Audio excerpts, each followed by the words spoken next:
C'est toujours un plaisir de vous retrouver pour le décryptage de l'actualité. Mesdames et messieurs, installez-vous confortablement. Bienvenue à votre émission La Tribune des Éditos, ce grand rendez-vous de votre télévision True TV pour décrypter, analyser et parcourir l'actualité nationale et internationale, bien sûr à travers les commentaires et analyses des différents médias. Pour cette tribune, il sera question de la lettre de l'ancien chef d'État, Paul-Henri Sandaogo Damiba, adressée au capitaine Traoré, une lettre dans laquelle il aurait signifié son intention de revenir au pays. En seconde partie d'émission, il sera question de la relecture du code électoral et du régime juridique des partis et formations politiques ainsi que la Constitution. Et en dernière partie d'émission, il sera question d'actionnariat populaire. Et pour le décryptage de ces différentes actualités, je suis accompagné par 4 professionnels des médias. Nous avons Abdoulaye Tao, directeur de publication du journal L'Économiste du Faso. À ses côtés, Albert Nagrego, il est directeur de publication du journal en ligne libreinfo.net. Et nous avons M. Joachim Vokuma, directeur de publication du journal en ligne Kasseto.net. Et enfin, Daouda Kinda, journaliste au journal Le Quotidien. Et nous démarrons cette émission avec l'ARCEP, l'autorité de régulation des communications électroniques et des postes, qui a revu à travers un communiqué. Ils ont annoncé un changement des modalités applicables aux offres permanentes et promotionnelles des opérateurs de services de téléphonie mobile. Abdoulaye Tao, qu'est-ce que vous en pensez? Non, je pense que c'est bon à prendre au niveau des usagers des sociétés de téléphonie mobile. C'était une revendication, j'allais dire, des consommateurs, des usagers à travers les associations. Et je pense que les sociétés de téléphonie mobile ne sont pas restées sourds à ces appels à l'amélioration de la qualité, mais aussi au niveau de la réduction des frais pour utiliser un peu les médias et les communications. Il faut aussi situer ce contexte, le contexte dans lequel ça s'est passé, parce que je crois qu'il y a eu d'abord un mouvement en Côte d'Ivoire, et ensuite le Burkina aussi est rentré dans la danse. Donc ça traduit un peu, je ne veux pas dire un malaise, mais dans les conditions de vie actuellement un peu difficiles des populations, on parle d'inflation, et on se rend compte qu'aujourd'hui la communication est devenue un lien social. Et si on doit mettre toute notre fortune dans ça, c'est quand même quelque chose. Je pense qu'aujourd'hui les gens ont eu la clairvoyance de dire bon, on peut réduire les frais, on peut améliorer les conditions d'usage de ces services téléphoniques. Et je pense que c'est bon à prendre pour l'instant, parce qu'on avait les services de téléphonie les plus chers de la sous-région. Les mégas, si on compare par rapport aux pays comme le Sénégal, on n'était pas vraiment les plus avantageux. Je pense que c'est bon à prendre pour les consommateurs en attendant de mieux, parce qu'il y a toujours moyen d'améliorer les qualités au niveau de ces services. D'accord. Alors, Joachim Vokuma, est-ce qu'on peut dire qu'enfin, le cri des consommateurs a été entendu? Oui, en partie, oui. En partie, comme il a évoqué, quand on regarde le communiqué de l'ARCEP, il y a certaines revendications quand même qui sont prises en compte. Mais il reste quand même, des choses à faire, parce que vous voyez, il y a encore la limitation le délai au-delà duquel tu perds tes unités ou tes mégas si tu ne les utilises pas. C'est-à-dire là, ils ont bloqué une période supplémentaire, mais je veux dire, si je mets 10 gigas, mais je dois être libre de les utiliser quand je veux, comme je veux. Je veux dire, on ne m'a pas même dit que j'ai 1 semaine, 2 semaines, 3 semaines pour les utiliser. Je veux dire, il y a d'autres biens de consommation qu'on utilise comme on veut, quand on veut. Donc ça reste encore une limitation qui n'est pas acceptable, qui n'est pas... Peut-être que ça viendra, mais bon, comme il a dit Tao, ils ont accédé un peu aux revendications des consommateurs compte tenu de la situation, et puis aussi bon, ça ne va pas trop impacter leurs finances, parce que quand on regarde les chiffres d'affaires, ou en tout cas les états financiers qu'ils déposent chaque année à la fin, c'est pas des petits bénéfices qu'ils font. Hein. Je connais pas très bien pour Télécel, mais pour les deux, c'est beaucoup de milliards. Donc ce qu'ils concèdent aux consommateurs là, c'est vraiment des broutilles. Donc bon, c'est bon comme on dit au marché, mais ce n'est pas encore arrivé. D'accord. Alors, Daouda Kindag, plusieurs décisions ont été prises par l'ARCEP sur la question des forfaits mobiles, des bonus et bien d'autres. Qu'est-ce que vous en pensez?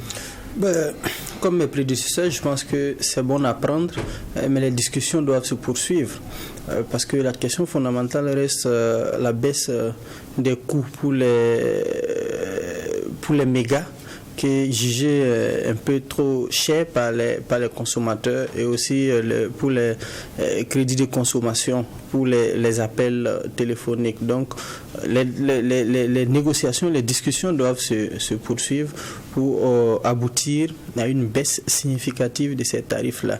Il faut dire aussi que la situation aussi n'est pas si facile aussi pour les maisons de les téléphonie mobiles qui sont impactées aussi par la crise sécuritaire, il faut le dire.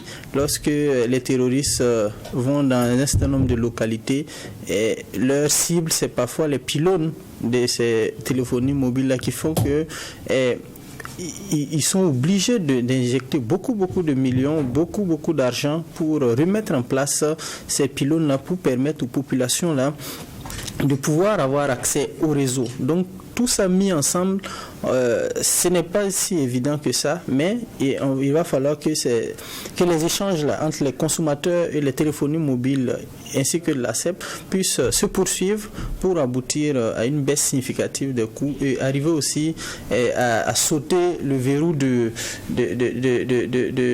jours qu'on donne pour épuiser les forfaits. D'accord. Alors, Albert Naglego, il y a eu plusieurs manifestations de consommateurs en lien avec ça. Certains sont même allés au-delà de la Ligue des consommateurs pour directement aller à des revendications, à des opérations de boycott. Finalement, avec la proposition de l'ARCEP, est-ce que c'est bon à prendre selon vous? Moi, je trouve qu'on a juste déplacé les problèmes. Parce que le plus important, c'est la baisse du coût de l'Internet.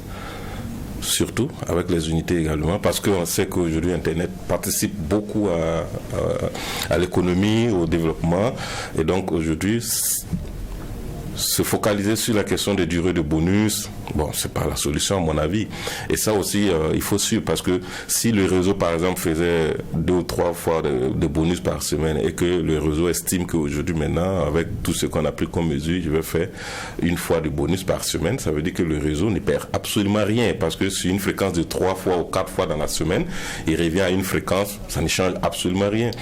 La chose qu'on demande fondamentalement, c'est la baisse du coût de l'Internet pour que toutes les populations puissent avoir accès à cet Internet-là. Et même nous, par exemple, qui travaillons avec l'Internet au quotidien, qu'on puisse avoir l'Internet à un débit, à un coût moins cher.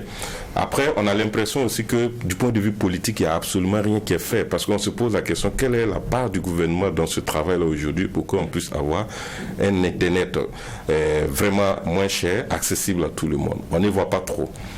Il y a 2 ou 3 ans, on nous a pompé, excusez-moi de l'expression, l'air ici avec le projet Huawei, Backbone, on creusait partout au Burkina, on voyait les trous à gauche, à droite. La fibre optique. On disait que ça va réduire le problème, ça va régler le problème. Et puis, bon, jusque-là, moi, finalement, j'ai pas senti ce changement-là.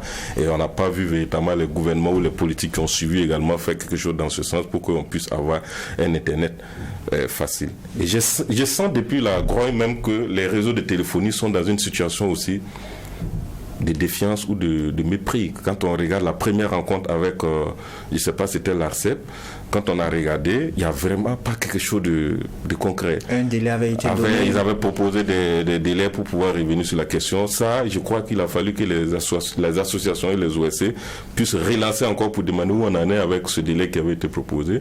Aujourd'hui, on voit des mesures qui sortent pareil, comme ça. Bon, moi, j'ai vu ça depuis hier sur la toile, mais j'ai dit, à mon avis, on n'a pas vraiment bougé, quoi. Et nous passons au premier sujet retenu pour cette tribune. L'ancien chef d'État, le lieutenant-colonel Paul-Henri Sandaogo Damiba, a annoncé son intention de revenir au pays. Une information donnée par nos confrères du journal Le Courrier Confidentiel. Qu'est-ce que vous en pensez, Albert Nagrego?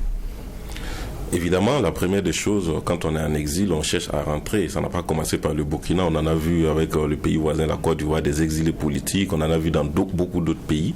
Donc, le premier souhait, c'est de rentrer. Et ce n'est pas Damiba seul.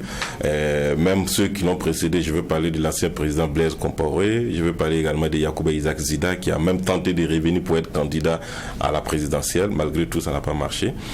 Cette fois-ci, la lettre, le journal dit que l'ancien président de la transition veut rentrer.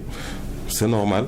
Mais c'est une lettre qui vient aussi après la levée du mandat d'arrêt contre Yacouba Isaac Zida, qui est au Canada, qui pouvait aussi constituer un boulevard désormais pour lui aussi de rentrer. Est-ce que vous pensez que c'est lié? Ça peut ne pas être lié, mais ça montre également qu'on peut en faire un objet politique autour de ça ou un sujet politique autour de ça. C'est-à-dire aujourd'hui, Isaac Zida peut rentrer librement s'il n'y a pas d'autres poursuites contre lui. Si on peut l'accorder également cela à lui, il n'y a aucun mandat d'arrêt contre les choses, comment dirais-je, Paul-Henri Damiba, il n'y a pas de poursuites contre lui également. Pourquoi ne pas l'organiser dans la même dynamique qu'il faut organiser aussi pour Blaise Compaoré, et ainsi de suite, on peut aller encore plus loin. Donc aujourd'hui, on peut dire que c'est une brèche qui s'ouvre pour les autorités politiques aujourd'hui, s'ils veulent aller à la réconciliation nationale ou s'ils veulent faire les retours de leurs exilés politiques. C'est l'occasion de dire, bon, ils en demandent, pourquoi pas ne pas organiser une cérémonie et puis le faire revenir. Mais je dis, pour ma part, je ne voyais pas vraiment l'utilité pour Paul-Henri Damiba de quitter le Burkina pour aller en exil à son temps. Moi, à sa place, politiquement, j'aurais resté et aujourd'hui, on ne sera pas là avec ce débat. Vous avez vu que ceux qui sont partis avec lui, les plus jeunes, ils sont revenus quelques temps après. Aujourd'hui, on n'en parle plus. On ne sait pas ce qu'ils deviennent. Est-ce qu'ils ont réintégré l'armée ou ils sont restés dans leur coin? Mais il n'y a plus de débat. Et je pense que, par exemple, Gilbert Diendéré, il est resté, il a suivi son procès. Aujourd'hui, il est à la Maca. Mais ce n'est pas lui qui demandera de rentrer au pays. Mais si ça peut contribuer aussi à résoudre le problème sécuritaire que nous connaissons aujourd'hui, notamment la réconciliation et puis la cohésion sociale, je pense qu'il n'y a pas de mal à lui accorder ce retour. Alors Abdoulaye Tabo, on se souvient très bien des circonstances dans lesquelles il a quitté le pays, même son interview qu'il a donnée une fois arrivé à Lomé. Aujourd'hui, son intention est de revenir au pays. Qu'est-ce que vous en pensez? Bon, moi je suis un peu, j'allais dire dubitatif, un peu surpris par la démarche surtout. Parce qu'un ancien chef d'État, victime d'un coup d'État, il part en exil, un exil arrangé, avec, il a pris la précaution de ne pas se faire poursuivre par la justice. Donc, après quelque temps, il souhaite revenir, mais la situation en soi dans le pays n'a pas vraiment changé. Est-ce que vous voyez? Moi, qu'il veuille rentrer, il n'y a pas de problème à ce niveau. Mais c'est la lettre de demande pour rentrer je trouve que ça ne passe pas très bien. Parce qu'entre des compagnons d'armes, il y a d'autres moyens de faire cet arrangement politique-là. Et de l'utiliser, j'allais dire politiquement, dans le cadre justement de la réconciliation nationale, pour le faire venir. Vous aurez préféré l'envoi d'un émissaire comme Blaise Compaoré l'a fait sous Damiba? Moi, je pense qu'on aurait pu se passer de ce courrier-là. C'est comme si c'était une demande. Une demande, on peut retoquer. Mais s'il y a eu des négociations, s'il y a eu des intentions, qu'on ait fait travailler les émissaires, et puis après on nous annonce le résultat. Moi, la vraie surprise qu'on aurait aimé, c'est de dire, de voir le président de la transition sortir à la télé, dire, voilà, suite au coup d'État, voilà ce qui s'est passé. Mais voilà, on a eu des échanges, on a eu des discussions, on a besoin de réunir les fils de la nation, on a besoin d'avoir l'armée, toute notre armée, derrière le Burkina Faso pour vaincre le terrorisme. Et dans ce cadre-là, nous accueillons notre frère d'âme qui revient parmi nous. C'est un coup politique important. Mais si lui seul décide de venir, mon voisin a posé le problème de tous les exilés. C'est-à-dire que si c'est dans un cadre global, on peut profiter de ça dans un cadre global pour faire venir beaucoup de gens. Mais comme ça, j'ai l'impression que ça risque d'être... Pour moi, ça risque de ne pas trop prospérer parce que la démarche me paraît un peu Bon, pas très académique. Alors, Daouda Kinda, est-ce qu'il est opportun pour Damiba de rentrer maintenant? Je pense que, bon, en tant que Burkinabé, il est libre de rentrer au pays, surtout qu'il n'y a pas de poursuite contre lui. Et dans son interview, il avait fait remarquer que, bon, il pouvait venir lorsqu'il le souhaitait. Mais ça me surprend également qu'il puisse adresser une lettre aujourd'hui, demander que le président de la transition puisse faciliter son retour. Mais honnêtement, j'aurais préféré pour cette phase transitoire-là, qu'il reste quand même en exil. Il est au Togo, qu'il puisse rester là-bas, laisser le champ libre à l'actuel président de gérer les choses jusqu'à la fin de la transition. Vous croyez qu'avec son retour, les choses... Justement, j'ai des craintes parce que il n'est pas allé, il ne s'est pas exilé comme ça. C'est parce qu'il y a eu une situation et 2 blocs qui ont failli se rentrer dedans. Et s'il revient, il peut réveiller peut-être des velléités. Il a toujours, peut-être, je ne vais pas parler de clan, mais je sais qu'il a toujours peut-être des militaires qui lui sont restés peut-être fidèles.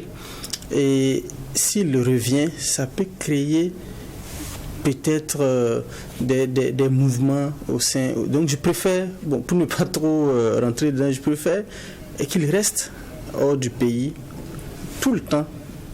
Pendant que toute la durée de la transition jusqu'à l'élection, qu'un président démocratiquement élu soit là, et en ce moment il peut rentrer sans crainte, sans qu'il y ait des velléités de déstabilisation ou quelque chose. Je ne dis pas qu'il nourrit toujours des ambitions de revenir au pouvoir, mais pour sa propre sécurité et pour la tranquillité du pays, moi je préfère honnêtement qu'il reste en exil jusqu'à ce qu'un président démocratiquement élu vienne au pouvoir. Alors Joachim Vokouma, est-ce que vous partagez le même point de vue que Daouda Kinda? Il soulève des inquiétudes qui seraient liées un peu au retour de Damiba.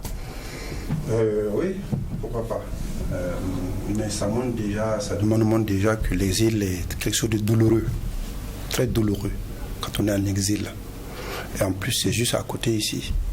Mais il ne peut pas venir. C'est très douloureux parce que quand celui qui a eu l'occasion de discuter avec un exilé politique peut imaginer la souffrance psychologique et morale qu'ils endurent quand ils sont à l'exil. Ça, voilà, lui, c'est quoi, à peine 8 mois, 7 mois, et il n'en peut plus déjà.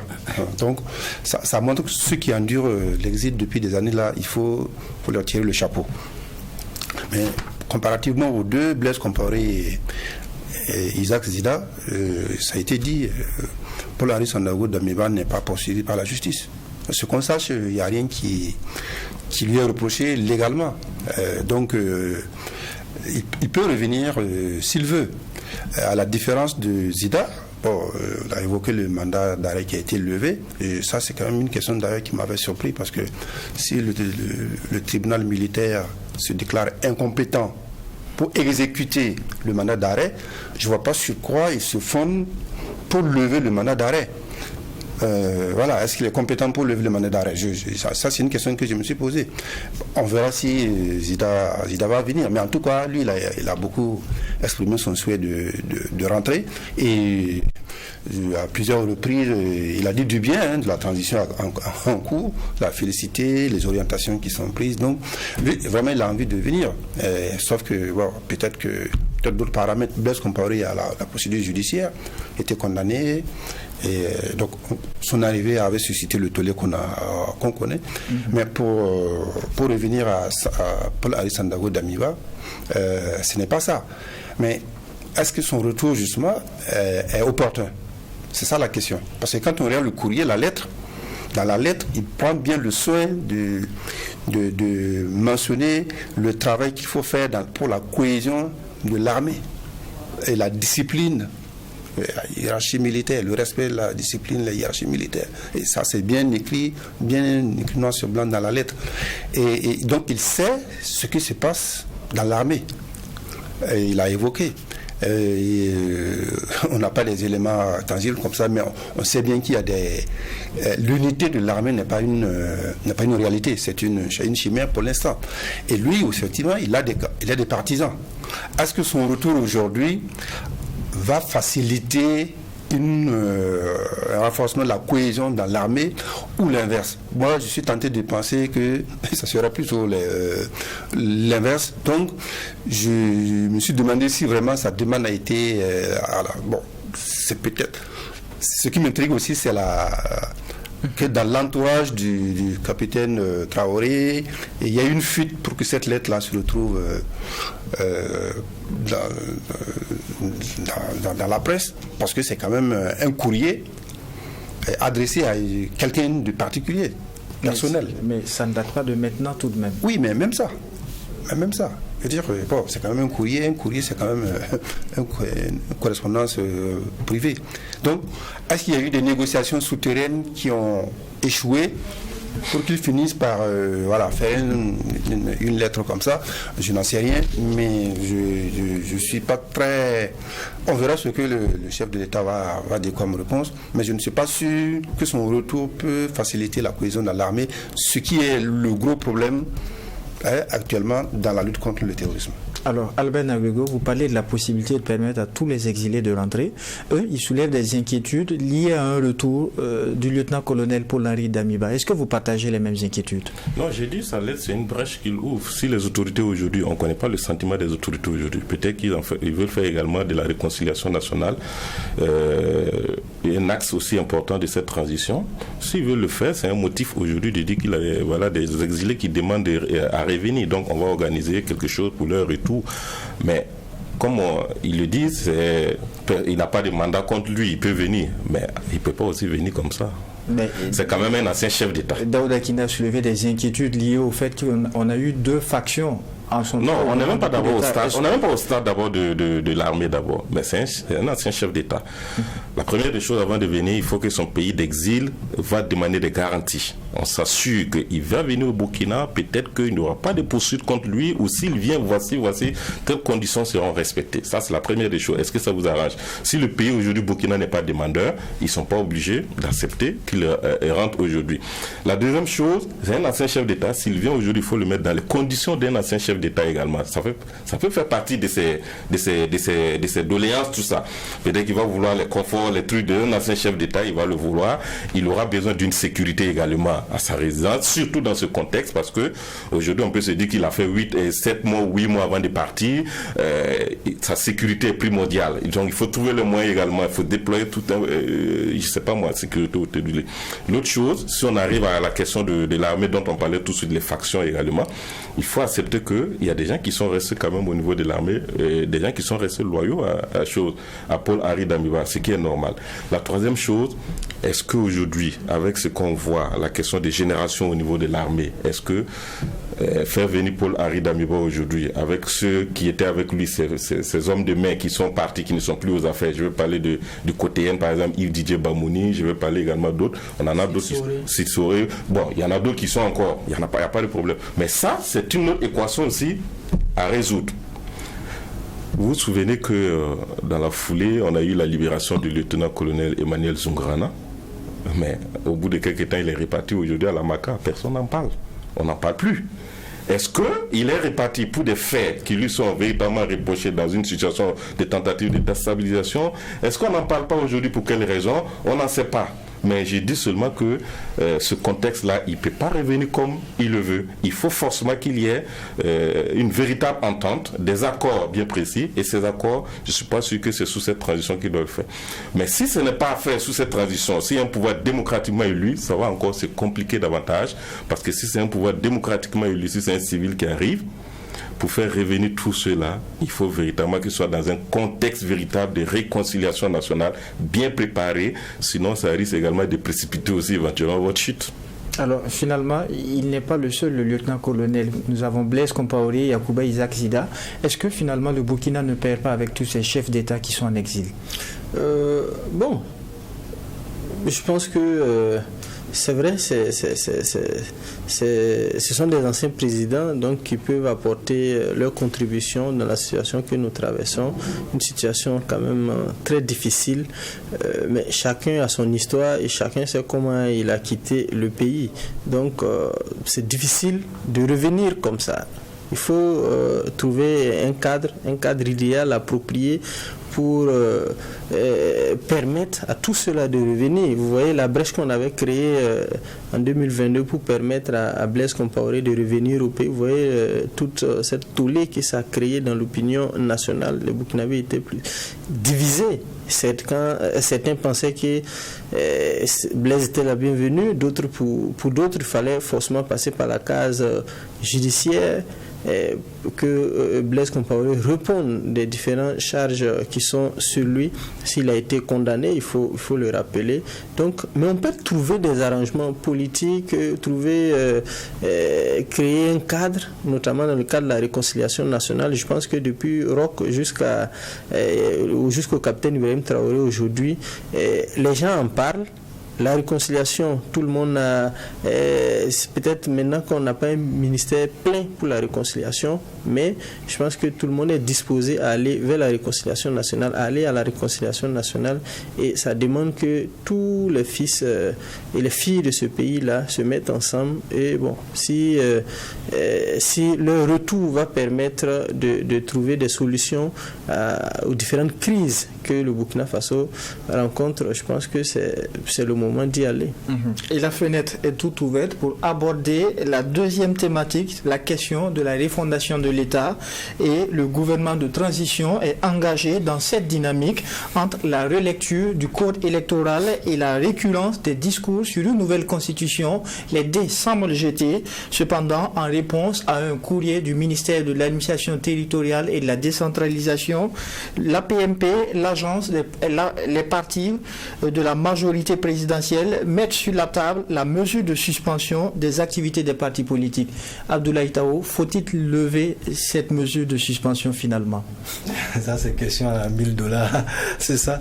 Non, moi je pense qu'à 1000 francs CFA, voilà. Je pense qu'on est ce qu'on appelle un vrai cul-de-sac avec cette décision du ministère qui envoie des projets draft sur le code électoral et sur la réforme des partis politiques aux partis politiques qui sont supposés être en sourdine. Donc je pense que administrativement le minimum c'était de lever la suspension des activités des partis politiques et maintenant leur envoyer ces drafts ou bien leur donner des gages, dire bon, en attendant de lever la suspension des activités des partis politiques compte tenu des délais, parce que la transition a des délais, un agenda, on vous envoie ces documents, réfléchir là-dessus en attendant que la décision de lever des sanctions. S'il n'y a pas de gages, les partis politiques sont dans leur droit de dire nous on est respectueux de la loi. Vous nous avez dit qu'il y a des partis qui ont besoin aujourd'hui de renouveler leur bureau exécutif. Et vous savez que les partis sont organisés jusqu'au niveau village. Donc il y a tous ces renouvellements-là qu'il faut faire depuis un an, il n'y a rien qui bouge. Donc ils sont en droit de dire, bon, si nous on va examiner ces documents, il faut que ce soit examiné par l'ensemble des militants de nos partis. Et comme on est censé ne pas pouvoir le faire, comment on le fait? Donc c'est une sorte de chantage administratif qu'ils font au gouvernement. Et je pense que c'est de bonne guerre. Et c'est au gouvernement de rectifier, parce que si la levée n'intervient pas, on va vers un blocage. Parce qu'on ne peut pas faire la refondation de l'État, relire la Constitution et même la réforme des partis politiques sans les partis politiques. Ça va être difficile. Alors, Joachim Vokuma, l'ex-APMP estime qu'il faut nécessairement lever cette mesure de suspension avant toute réflexion. Qu'est-ce que vous en pensez? Oui, j'ai vu que les autres partis aussi ont ablacé au drapeau.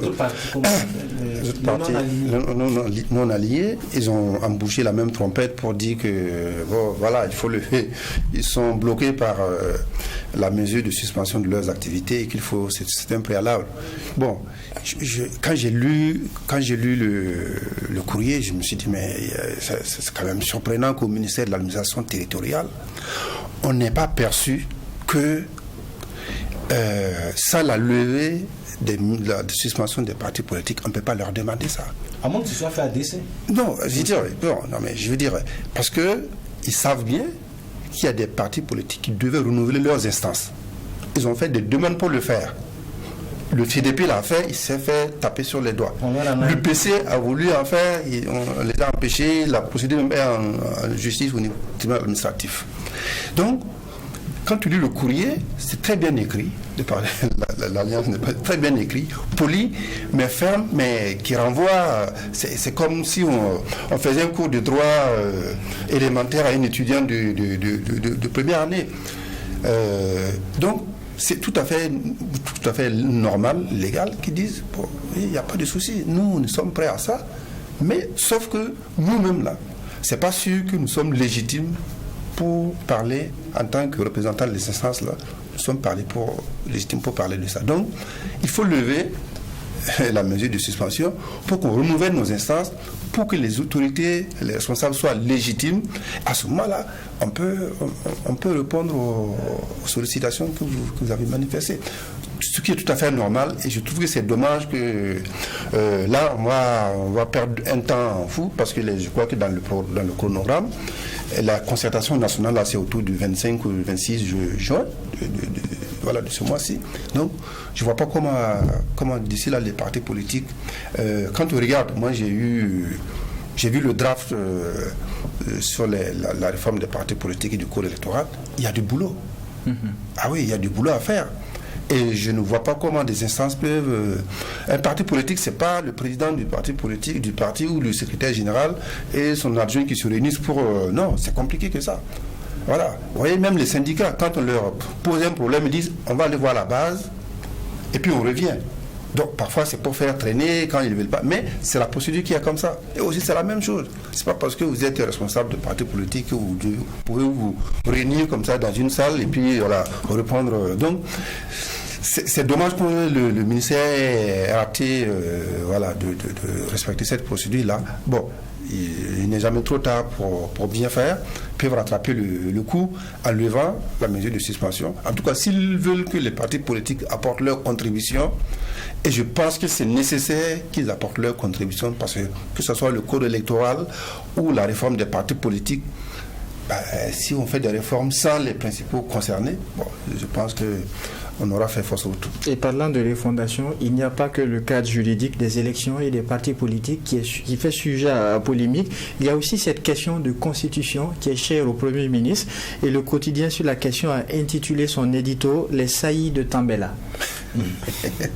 En fait, avant de parler de la Constitution, je pense que je voudrais revenir un peu sur ce que mes prédécesseurs ont dit. Je pense que les hommes politiques ne sont pas des ennemis du Burkina. On a fait croire que tout ce qui nous arrive là, c'est de la responsabilité, c'est de la seule responsabilité, ou c'est de la responsabilité en tout cas des hommes politiques. Et dans le discours, c'est ce qu'on entend. Lorsque le président de la transition s'exprime, il rejette carrément la faute sur les hommes politiques. Pourtant, et même les militaires, ils ont une très grande responsabilité dans ce qui nous arrive. Donc, il ne suffit pas de rejeter la faute sur les hommes politiques. Chacun a sa part de responsabilité dans ce qui arrive, que ce soit les militaires ou les politiques. Donc, il est nécessaire qu'on puisse lever cette mesure-là pour permettre aux hommes politiques de pouvoir sensibiliser aussi leurs militants qui sont dans les différentes localités. Parce que ceux qui ont pris les armes là, ils n'ont pas de couleur, ils n'ont pas d'ethnie forcément, ils n'ont pas de cadre de parti politique. C'est des Burkinabés, donc de tous bords. On en trouve partout, donc c'est leur permettre de pouvoir sensibiliser tout le monde. Mais quand on restreint leurs activités comme ça, bon, ils sont dans leur coquille et ils se débattent dedans, ils ne savent même pas comment se comporter. Et c'est ce qui peut faire naître en eux peut-être des velléités, je ne sais pas, mais des velléités en tout cas, de mener des actions contre la transition. Mais donc c'est les laisser, quitte à surveiller ce qu'ils font, mais les laisser quand même s'exprimer, les laisser travailler. Parlant de cette constitution-là, il vous souviendra que le médiateur du FASO a présenté au président du FASO les rapports 2021 et 2022. Et le même rapport là, ou les mêmes rapports ont été présentés au Premier ministre Joachim Kielem de Tambela. Et lorsqu'il a reçu ces rapports-là, il a fait comprendre au médiateur du FASO la nécessité pour le Burkina Faso de passer, d'adopter une nouvelle constitution, parce que il pense que la constitution qu'on a, et il l'a d'ailleurs rappelé lorsqu'il a présenté la situation de la nation à l'Assemblée nationale, à l'Assemblée législative de transition le 30 mai dernier, il a rappelé que la constitution du Burkina qui a été adoptée en 91, révisé en 2015, mais avant cela, ça avait été révisé, je crois, en 97 et en 2000, voilà, à la suite des événements, en tout cas consécutifs à l'assassinat de Norbert Zongo. Il trouve que c'est une pâle copie de la Constitution française. Et quand tu regardes, effectivement, il y a beaucoup de points. C'est peut-être des virgules qui ont été changées. Donc, on pense qu'il faut doter le Burkina d'une nouvelle constitution qui tient compte de nos différentes réalités. Quand vous parlez de réalité, par exemple, qu'on puisse constitutionnaliser quand même des droits essentiels tels que l'accès à l'eau potable, tel que l'accès au logement et bien d'autres droits. La question, par exemple... Le logement, c'est dans la Constitution. C'est garanti par la Constitution actuelle. La question, par exemple... De la séparation des pouvoirs, il faut donner plus ou diviser peut-être la poire en deux. Je sais qu'en 2015, pendant sa campagne, Rochma Christian Kaboré avait voulu, ou en tout cas avait montré sa volonté de passer de la 4e à la 5e République. Par exemple, sur la question de pouvoir, qu'on passe d'un régime présidentiel à un régime semi-présidentiel, où le pouvoir est partagé fortement, l'exécutif et le peuple. Et c'est ce que beaucoup de Burkinabés réclament. Lorsqu'on sait que la Constitution permet de garantir les différents droits des citoyens, et l'équité, l'égalité, tout ça là, que ça puisse traduire l'expression ou la volonté de la population burkinabé. Vous voyez que de part et d'autre, des voix s'élèvent, ce n'est pas nous qui le disons, mais des voix s'élèvent de part et d'autre pour montrer la nécessité de passer à une autre république, d'adopter une autre constitution bâtie sur nos réalités. On a des constitutionnalistes au Burkina qui peuvent le faire. Il ne suffit pas d'aller prendre la constitution de la France, venir plaquer chez nous et dire que c'est notre constitution, alors que la constitution française a été adoptée ou on a bâti la constitution française sur les réalités de la France, et nous aussi on a nos propres réalités, on doit y aller. D'accord, on va permettre une réaction avec Albert Nagrego. Entre cette affaire du cadre juridique des élections et cette affaire de constitution, qu'est-ce que vous en pensez? Quelle est votre analyse? Le cadre juridique des élections, bon, dans tous les cas, la transition savait bien qu'il fallait y arriver. Qu'est-ce qu'ils ont fait pour pouvoir rester dans le temps? Mais ce qui est dommage, c'est la suspension des partis politiques et des OSC. Je ne comprends pas absolument, je ne vois vraiment pas le problème ici avec les partis politiques ou les OSC, au point de les suspendre et même d'interdire en quelque sorte leurs activités. Pour moi, aujourd'hui, on a une transition qui ne rame que de façon solitaire, surtout sécuritaire, militaire, et on voit... Est-ce que ce ne sont pas là les priorités du moment aussi? Non, mais les priorités ne se construisent pas à une seule fraction de pays, c'est pas possible. Vous ne pouvez pas, parce que vous voyez militaire, vous voyez sécurité, mais il y a des gens qui voient mieux en politique aussi, et il y a des gens qui voient mieux en société civile, il y a des gens qui voient mieux en économie, il y a des gens qui voient mieux également culturellement. Donc quand vous dressez une seule colonne et que vous êtes sur la seule colonne, c'est militaire, même pour justifier les choses, on dit oui, l'argent il n'y en a plus parce que c'est la guerre, non. Moi je suis désolé aujourd'hui de voir que on n'est pas dans une réflexion commune, on est dans une réflexion solitaire qui est, c'est la voie des armes seulement, lutter contre le terrorisme, mais la lutte contre le terrorisme également nécessite aussi d'autres intelligences politiques, économiques, culturelles, et ça, aujourd'hui, je suis désolé de voir qu'on a mis une partie de la population qui est dans un angle mort, qui ne participe pas d'une manière intellectuelle ou d'une manière physique sur la lutte contre le terrorisme aujourd'hui. D'aucuns vous diront que tout ce que vous citez ne fonctionnera pas sans sécurité. Non, mais si on ne met pas aussi ces ingrédients, ce serait difficile d'aboutir à la sécurité. sécurité. Parce que vous pouvez aujourd'hui obtenir la sécurité, mais quel type de sécurité? Est-ce que c'est une sécurité où on est dans un pouvoir dictatorial, où on est dans la répression, où on vit dans la peur, dans l'angoisse de tous les jours? On peut avoir la sécurité même demain, mais comment on a acquis cette sécurité et comment on vit avec cette sécurité? Peut-être qu'on a forcé les choses, on a sauté des étapes, on a brûlé des étapes et on est vite arrivé, mais on n'a pas pris la manière pour arriver également. Donc, pour moi, on aurait cherché à utiliser davantage l'intelligence de tous ces groupes-là pour arriver à une véritable sécurité. Maintenant, la question de la Constitution, c'est un débat qui est venu en 2015. Je crois que ça fait partie des regrets de la transition de 2015. Les autorités ont regretté de n'avoir pas pu mettre en place une nouvelle Constitution. Roch-Marc Christian Kaboré l'avait essayé. Je pense que le travail était fini. Cette fois-ci, on a vécu 2 coups d'État après, pour ne même pas dire 3, avec celui de Gilbert Diendéré en 2015. Ensuite, on a vu ce que Damiba et Paul-Henri Damiba a fait en janvier 2022. Après, on a vu le 30 septembre. Il y a eu suffisamment des événements historiques qui se sont passés de 2014 à aujourd'hui qui méritent également qu'on revoie la Constitution en tenant compte de cette histoire. Ça, c'est un premier élément fondamental. Dommage, Souro Kaboré n'a pas pu le faire parce que, je pense que le travail était déjà fait, l'essentiel était déjà fait. Donc aujourd'hui, vouloir aller à une Constitution, c'est pas mauvais. On a suffisamment d'arguments pour aller à une nouvelle Constitution aujourd'hui, en tenant compte de cette histoire que nous avons vécue de 2014 à aujourd'hui. Ensuite, il y a la question fondamentale aujourd'hui des traditions, des chefs coutumiers religieux et traditionnels. De plus en plus, on a vu des gens qui interviennent dans la résolution des crises, dans le maintien également de la cohésion sociale au niveau communautaire, mais qui, du point de vue constitutionnel, n'ont pas véritablement un rôle central à jouer. En Côte d'Ivoire, on a vu comment ils ont constitutionnalisé cette chefferie-là aujourd'hui. Ils sont aujourd'hui impliqués dans la politique d'une manière ou d'une autre. Il faut trancher une bonne fois pour tous. Qu'est-ce qu'on en fait? Est-ce qu'on en fait aujourd'hui des forces, des moyens de notre société aujourd'hui pour le règlement de nos conflits, pour nos règlements de conflits politiques également et communautaires? Si on veut le faire, il faut mener la réflexion et trouver la place de cette chefferie dans la Constitution. La question de gouvernance, moi je suis de ceux qui pensent aujourd'hui qu'il faut limiter le nombre de portefeuilles gouvernementaux. On ne peut pas passer le temps dans un pays comme le Burkina, tantôt on a 30 ministres, tantôt on a 32, tantôt on a 27, il faut limiter, constitutionnaliser également ça.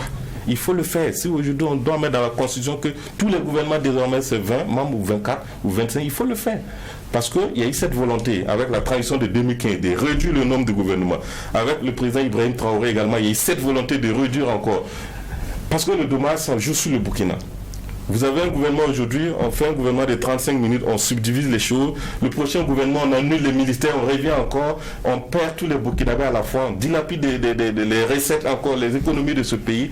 Il y a de la matière vraiment à aller à une nouvelle Constitution. La question politique aujourd'hui, il faut partir à 2 partis politiques ou 3 partis politiques qui vont aux élections présidentielles. Est-ce qu'on va aller dans un système où on a opposition et, et majorité, ou on va continuer avec ce multipartisme-là à ne pas finir, où des gens créent des partis qui deviennent des fonds de commerce. Et quel est le système qui sied selon vous? Moi, j'ai toujours dit il faut 2 grands partis.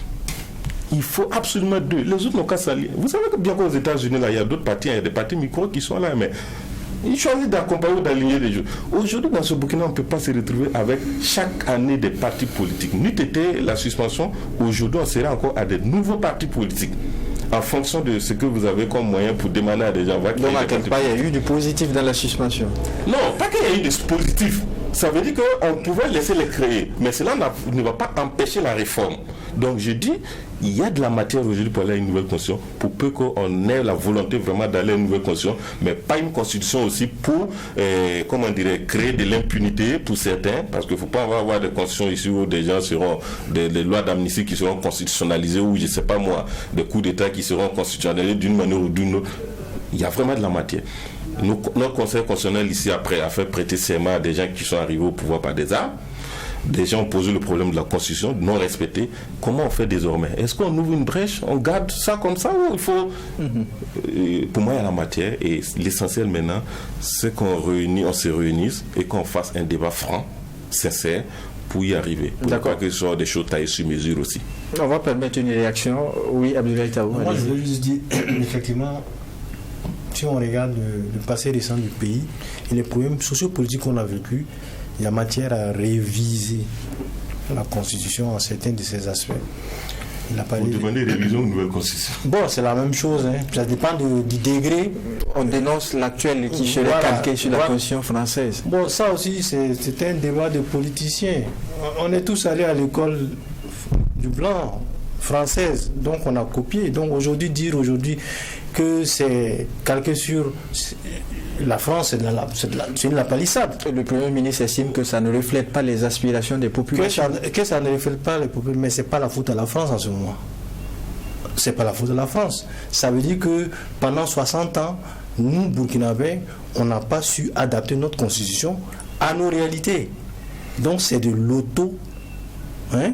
On doit faire de l'introspection et voir qu'est-ce qu'on peut améliorer dans notre constitution pour que notre constitution effectivement reflète la société burkinabé. Il y a des principes. La question des chefs traditionnels, effectivement, il faut résoudre. Le principe de la laïcité, vous avez le débat au Mali où ça a failli tourner.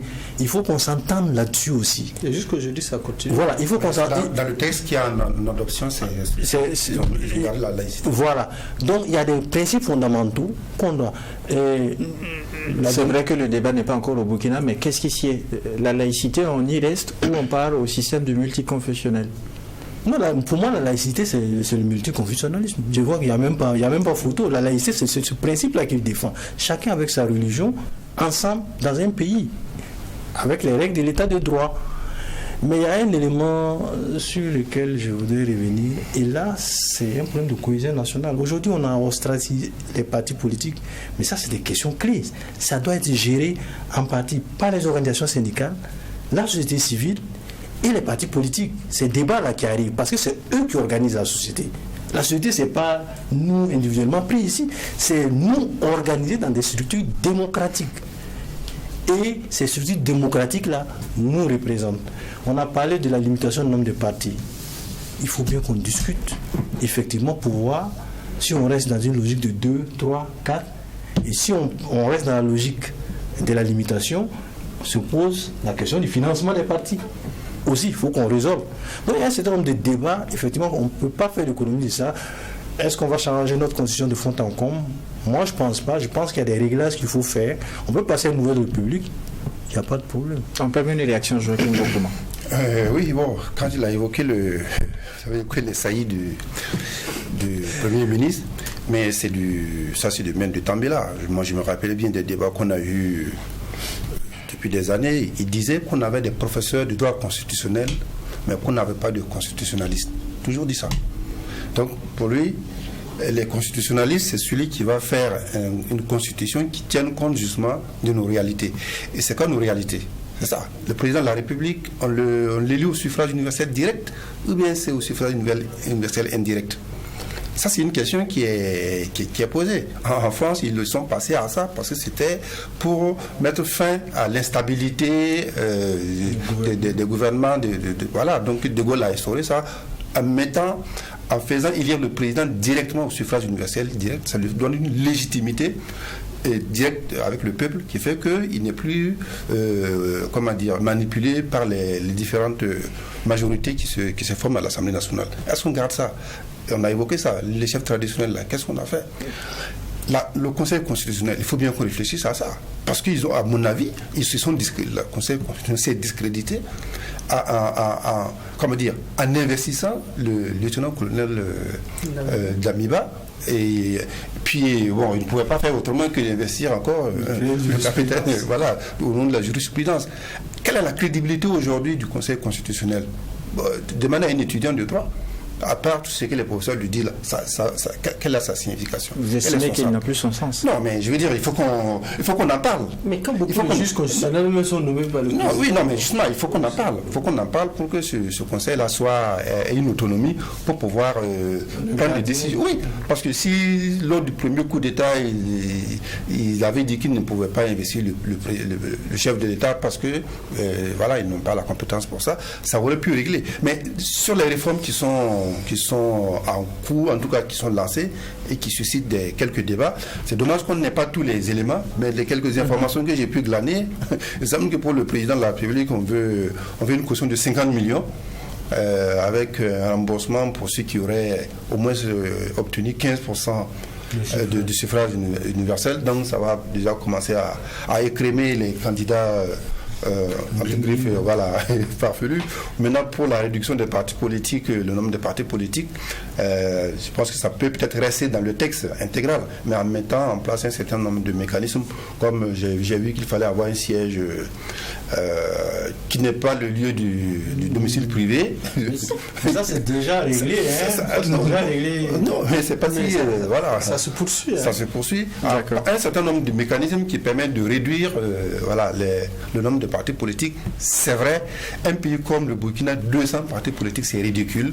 C'est-à-dire qu'il n'y a pas 10 000 manières de proposer un développement pour le Burkina Faso. Donc ça, effectivement, il faut qu'on en arrive. Voilà. Qu'est-ce qu'on met aussi dans nos collectivités locales? Est-ce que le maire, on l'élit sur une tête de liste, comme tête de liste, les gens savent d'avance que c'est lui qui est le maire si sa liste arrive en tête, ou bien on garde... C'est tous ces éléments-là qui doivent être débattus, et c'est dommage que les partis politiques, la société civile et les syndicats ne soient pas encore dans D'accord. Et nous sommes presque en fin d'émission, on va pouvoir y revenir. Nous allons très rapidement aborder le dernier sujet retenu pour cette tribune. L'actionnariat populaire est en marche, et sur la question, le journal Le Quotidien a intitulé son édito « Le Burkina à l'épreuve de l'actionnariat populaire ». Oui, très rapidement. Laurent Gbagbo en a fait son cheval de bataille. Pendant plusieurs années, il a pensé que le Burkina Faso pouvait se financer grâce à l'actionnariat populaire. Et on a vu en 2017-2018, il y a Sofato, qui est une initiative de financement participatif communautaire qu'on avait lancé, mais qui peinait à avoir des actions, jusqu'à ce que des Marocains puissent venir prendre 40% des parts. Mais il se trouve que ces 40%-là, l'État burkinabé a récupéré ça à travers le FBDS. Donc, à partir de là, qu'est née l'Agence pour la promotion de l'entrepreneuriat communautaire. C'est une initiative qui vise, pour les Burkinabés en tout cas, se réunir autour d'un certain nombre de projets qui vont eux-mêmes financer. Au Kenya, par exemple, ils ont un très grand barrage là-bas qui a été financé grâce à l'actionnariat populaire. C'est-à-dire que quand les Burkinabés se mettent ensemble, 5 000, 1000 francs, on peut faire de grandes choses. Donc, à travers l'entrepreneuriat communautaire, là, nous pouvons réaliser un certain nombre d'infrastructures, un certain nombre de projets communautaire, au niveau communautaire, qui va participer, qui va intéresser tout le monde, où chaque Burkinabé, que tu sois de revenus moyens ou de forts revenus, que tu puisses prendre des actions. Et quand c'est comme ça, tout le monde participe au développement du pays. Quand un bien, tu sais que tu as des intérêts pour quelque chose ou dans un projet, forcément tu vas travailler à ce que ce projet-là puisse grandir, que ce projet-là puisse porter fruit.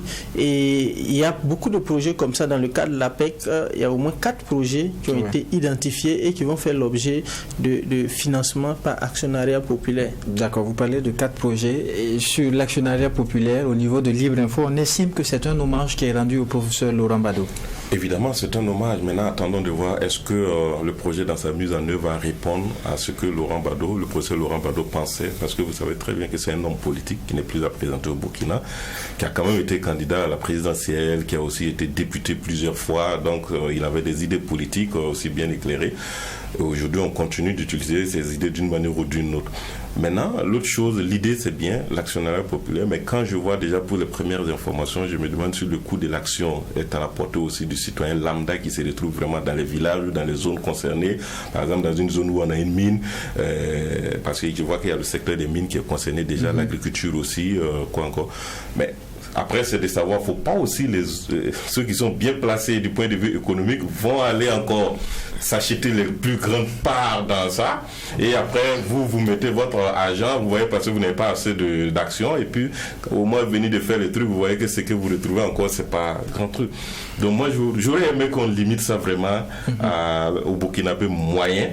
et qu'on essaie d'expérimenter avec eux pour ne pas que ceux qui sont trop forts aussi viennent encore prendre beaucoup d'actions. Dans tous les cas, Abdoulaye Tao est là, il est mieux placé pour nous expliquer. La perche est tendue. Abdoulaye Tao, est-ce que l'économiste du Faso donne son quitus? Non, on n'a pas donné notre quitus, nous on observe et on commande. Non, je pense que c'est une bonne initiative. Maintenant, comme il a dit, il faut, vous savez, c'est l'actionnariat, c'est quelqu'un qui a son argent et qui veut le faire fructifier et qui regarde quel est le projet à même de lui rapporter de l'argent. Aujourd'hui, on nous a présenté un portefeuille de 4 projets, mais en dehors de ce que les gens, des annonces, personne n'a encore vu une fiche technique de ces projets. On a besoin de combien? Et le projet, quelle va être l'évolution des projets à terme, le business plan. Parce que moi, parce que l'actionnaire populaire, là, même si c'est Guaman, il a besoin de savoir dans 2, 3, 4 ans, qu'est-ce que je peux retirer de ce projet. Donc, il faut des garanties. Il faut surtout de la bonne information. Parce que quand on parle d'actionnaire, l'actionnaire, il est propriétaire d'une infime partie de l'entreprise. Donc, il a besoin d'un certain nombre d'informations régulièrement pour pouvoir ajuster, même s'il vend son action, hein, ou s'il la conseille. Donc, il y a un travail d'information qu'il faut faire. Information sur l'actionnariat populaire, l'information financière, le business plan, tout le développement de ces entreprises. Une information publique pour que chacun sache où va aller son argent et prendre des décisions en connaissance de cause. Et à l'intérieur de ces entreprises qui font appel à l'épargne populaire, va se poser le problème de gouvernance. Vous n'allez pas prendre de l'argent public et puis gérer, comme on appelle ça, mouta-mouta. Il faut donner des garanties aux gens que les entreprises vont être gérées de façon saine, le droit à l'information des actionnaires et les difficultés que les entreprises vont avoir. Il faut que tout le monde soit au courant. C'est ça qui va stimuler, parce que c'est un portefeuille de 4 projets. Si ça marche, les prochains projets, bon, on va se bousculer pour aller prendre des actions, parce qu'on sait qu'il y aura un retour sur investissement. Et ça dépend en partie des promoteurs. C'est-à-dire qu'il ne faut pas monter n'importe quel projet et demander l'action, une chose comme on appelle ça, au peuple de venir investir. Il faut monter de bons projets qui potentiellement peuvent être rentables pour permettre aux gens justement d'aller investir et puis d'avoir des retours sur investissement. D'accord, nous sommes en fin d'émission, en 10 secondes. Qu'est-ce que vous pensez de cela? Bon, pourquoi pas? Moi, j'ai un a priori positif, favorable. Maintenant, comme ça a été indiqué, il faudrait que... Parce que c'est de l'argent privé. Hein. Quand on dit populaire, les gens pensent que c'est de l'argent privé quand même. C'est populaire, mais c'est privé. Et l'action est à 10 000, il a dit ça. C'est ce qui n'est pas donné. Et ce qu'il faut éviter, c'est parce que j'ai regardé, bon, il faut peut-être vérifier, voir, et ne pas plafonner le nombre d'actions qu'on peut prendre. Si un multimilliardaire vient prendre, je ne sais pas, le maximum qu'il faut, toi tu as mis 10 000, une action à 10 000, bon, je veux dire, après c'est lui qui est le chef. Ça va fonctionner comme une entreprise privée, et comme dans une entreprise privée, c'est celui qui est majoritaire là, qui décide. D'accord. Bon. On aura le temps d'y revenir. Et c'est tout pour ce numéro de votre émission, La Tribune des Éditos. Merci à vous qui l'avez suivi. Merci aux équipes techniques qui ont permis la réalisation. La Tribune des Éditos, c'est une émission qui donne uniquement la parole aux professionnels des médias. On se retrouve, Dieu voulant, le week-end prochain pour un autre numéro, mais d'ici là, portez-vous bien.